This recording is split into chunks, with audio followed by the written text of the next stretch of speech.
Bizim can və qan borcumuz ancaq Azərbaycan şəhidlərinə və qazilərlə.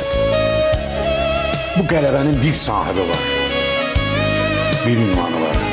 Azərbaycan xalqı, onun bağrından qopan Azərbaycanın milli ordusu başqa kimsənin ünvanında deyil bu qələbə.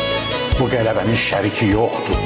Xalqımızın Xalqdır, milli ordumuzdur. Əşi, bunlardan nə gözləyirsən? Bunlar gedib torpaq alacaqlar. Bunlar. O uşaqlar getdi, aldı. O bayraqları onlar qaldırdılar. Bəzən deyir ki, bu müəllimlərə, bunlar nə öyrədirlər bu uşaq? O müəllimlərin tərbiyə verdiyi uşaqlar idilər, getdilər. O vətən üçün şəhid oldular və qazi oldular.